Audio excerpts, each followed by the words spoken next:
What's going on? We okay? This is phenomenal for the university. This is phenomenal for the young men. Usually in camp, everybody hit a little lull, and you try to catch them before they hit that so they can bring some excitement, so they can push through just the whole monotonous of the same old routine. And that's what this was about today. I think they did a phenomenal job. I'm proud of them. No injuries, thank God. No injuries. Travis is good. We just wanted to give him some rest. He's great, and he can't wait to see this sellout crowd in our first game. Let's go. Tyler, go ahead. Did you see the energy you wanted to see? Obviously, you said last night you were looking for that. Yeah, somewhat. I mean, we could always do better. I'm never going to be 100% satisfied. I'm a former football player, not just a coach, so you're never going to be 100% satisfied, but I'm happy with what we got accomplished today. You got to understand, I handicapped the offense. Sorry for using that terminology, but I made sure the offense, we didn't show no signals. We cut down the playbook tremendously. We didn't give them a really quick game. So we did some things that we didn't want to show too much of our hand. And I think we did a phenomenal job at that, not showing anything. Adam, go ahead. With less than 2 weeks until the opener, what do you still need to get accomplished to get ready for that game? We just want to make sure we're conditioned properly, that we could go 100% the entire game. The best thing about this season is a tremendous amount of depth on the offensive line, on the defensive line. You got several guys that can possibly start. That is horrible. I'm sorry. I apologize. Thank you. Head Coach Prime Sanders from the Buffalo. Thank you. Everybody.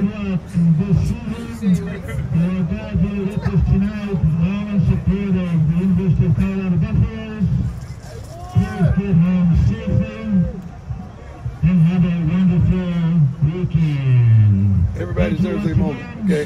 You got to give everybody a moment. He's been ready for this all week, so let him have his moment. God bless you, man. Ryan, go ahead. Coach, Tajay McCoy looked like he was really showing out there. Yeah, Tajay got something on his mind. He has several guys that he's competing with to get on the field and get an ample playing time. Tajay is, you talking about a freshman that played a little last year. This is really his freshman year, redshirt freshman. We're expecting some wonderful things from him. His motor is unbelievable, never gets in trouble. Great GPA, great kid. Gonna do what you ask him to do. Yes sir, no sir, yes ma'am, no ma'am type of young man, and I love him. I'm proud of him. Over here to Taylor, Coach. Coach, who are the standouts that you saw on offense today then in your eyes? I love you too. I think we have a plethora of receivers that can really get the job done. You're not seeing much because we're not doing some of our route combinations and not putting in some of the packages that we would normally put in and giving Shador the usage of the whole field and some things that he wanted to do. So he got a little frustrated because he wanted to do a few more things, but we can't do that out here in front of the whole country. But the running back, the running back, we can run the heck out of the ball. I think we have ample running backs that can get the job done. We're trying to wait to progress the freshmen to make sure they can play up under the lights with a sold-out crowd and a packed house and everybody chanting. You know, they hadn't played in that atmosphere. We're trying to make sure, but we got some guys with some years of experience under their belt that can do a wonderful job, and that's what we expect from them. A couple more, Jack. Go ahead. Just playing at a high school field today, does it kind of bring you back to your high school days a little bit? Not whatsoever. We had grass field, and I think we had one side of the bleachers that was nothing like this. And this probably was the biggest crowd I would have ever played in high school. This probably was a state championship type of game, and I never made it that far. But I'm glad we got to come deep in the community. I had to use the bathroom, so I wanted to go find an ample bathroom around. I wasn't definitely going to use the porta potties. And we pull up to a police station. And I would just walk in the police station, use the bathroom, and walk out. They didn't even notice me. Thank God. But it's a police station right around the corner. You know that, right? I went there today. Do you expect Coach Shermer and Coach Livingston to both be up in the box this year coaching? No, neither's going to be in the box. Okay. Neither. Is that a change from Coach Shermer last year after he took over play calling duties? Well, he wanted to see the game from a different perspective. And that's what he wanted to do. He really wants to be down there hands-on and work hand-in-hand with Shador because they see a lot of things jointly.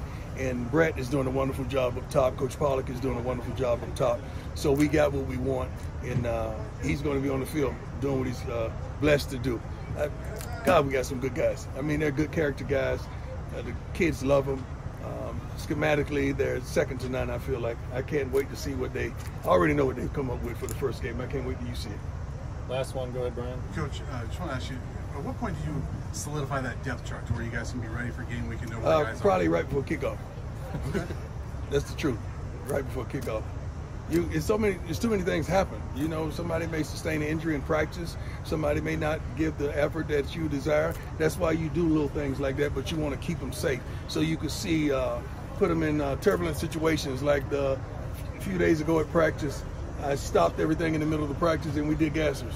I wanted to fatigue them, to see who would retain information, who would fight through the exhaustion. So we do things like that just to see what we got. You got to put people in pressurized situation to see what you're going to come up with. Let's do a couple more. Does that also, real quick, does that also ensure that they stay competitive up to game day, that nobody sits back? I don't know how you won't be competitive up to game day when most of these guys getting a check.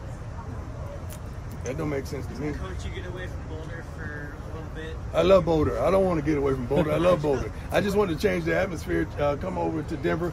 The fan base is phenomenal everywhere around the country, but we just wanted to come over and show some love because we got a tremendous amount of love and appreciation and respect from this part of the city as well. You come down the hill, what do you think about this environment? What do you mean come down the hill? Come down the hill. I have no idea what coming down the hill means. I was in the oh, okay, I'm sorry. I was in the back seat of the car. I don't know what hill I came down. I was asleep all the way here. But you venture out, there are new bus fans. What did you think? Yeah, we got Buff fans everywhere. Going through airports, the whole off season, we got Buff fans everywhere. I'm thankful for Buff Nation and what how wonderful they are to us. I'm really joyous and joyful to the way we are represented. Jay, go ahead. Coach Prime, you kind of moved the offensive line around. Tyler's working at right tackle. What have you seen from him so far there? Stability, physicality. He can play anywhere. He can even play center. You just never know what may transpire within the confines of a game. So we're going to move guys around just in case this happens, this happens, this happens. We do just in case periods all the time. If this guy goes down, who's going in? If this guy goes down, who's going in? We do that all the time. So that's just an extension of just being totally prepared. Speaking of Tyler, how cool is it to see him back on the field after last year? Oh my God, great! That's he's one of my favorites. He is truly one of my favorites, and I think he's going to be featured in the documentary this year as well, so people can really get to know a lot more about him because he's a very interesting young man, which I adore. Coach? Yes. Let's go. So we saw a lot of Charlie Offerdahl today. Yeah. What are you seeing out of Charlie so far? It's consistency. The same thing I've been seeing out of Charlie since I arrived on his campus. Charlie's a pillar of consistency, commitment to excellence on the field as well as off the field. He's not going to blow assignments. He's not going to miss blocks. Charlie's going to do his job. So I feel good with Charlie. I feel good with Hayden. I feel good with all these guys, man. I think we got several backs that can get the job done, whichever one his number is called. You also rebuilt the defensive line on top of the offensive line. Obviously, stopping the run a big priority. It's priority. How do you feel that group is coming along? Because there's a lot of new faces. Feel pretty darn good. Coach and Chidozie are doing a wonderful job up front. We got several pass rush, on the outside that can get the job done, man. You can see it's going to be a problem. Throwing the football against us is going to be a problem. You can see the secondary is upgraded as well. The back end, the safeties are physical as ever. Shiloh's doing his thing. Cam is doing his thing. Trevor's doing a wonderful job inside. Bentley is doing a wonderful job as well as JB and so forth. Depth is a key ingredient that we have. Is the guy here from CBS? No, sir. Who's here from CBS? Romy was. God bless you. Tell him. He know. I know. Yeah, but I want everybody to know we're good. We was good then, but they seemed like we wasn't good. We're good. I love him and I appreciate him. Tell him I do a sit down one-on-one with him. We're good. We're good now. Yeah, we've been good, but we're really good now. Coach, Michael Beal at Denver Public Schools. Can you just say a little bit about the partnership with Denver? Wonderful. I love it. I wish we could do more. I wish I had the time to get out and do more. I wish our players had the time to get out and do more with the Denver Public Schools. I'm a product of public school education, and it worked pretty darn good for me, and I'm happy about it. But I wish we could get out a little more and do a little more for the Denver Public Schools. But we're going to take care of Boulder Public Schools first. Okay, then we're going to ease on down the road. Coach, I know you were frustrated with the lack of touchbacks last year. Yeah. Is that better? Are you seeing more consistency? You don't know that until the game starts. Everybody can kick the darn ball out of the end zone when there ain't no pressure. So we got to see what happens. I like what I'm seeing. Jason's doing a phenomenal job, and mine is automatic. We got several guys fighting for that job. You just got a chance to see two of them at the conclusion of practice, but we got some kickers with some powerful legs. A couple more guys and ladies as well. Preston Hodge seems like he's had a really good camp so far. He's a dog. Seems like an NFL guy. Yeah. Preston Hodge is. I just really sat in my office today and thought about the potential NFL guys. I think we're looking at seven, 8 guys on defense that'll probably be pros at the conclusion of the season. And that's not putting none on it. That's not lying. I talk to the scouts every day. I think a few of them are there to meet me today. Oh my God, is that my dog? That is.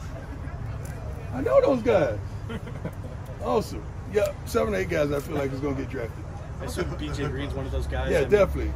How nice has it been to kind of just plug him into the defense? BJ is more than a plug-in. BJ is a attitude. He's a force to be reckoned with. He's going to be a problem. He really is. That's one. The Hood brothers. Hood brothers are doing great. Offensively as well as defensively, they're doing great. They really are. Happy, elated. Anything else? Appreciate you. God bless you. Love you.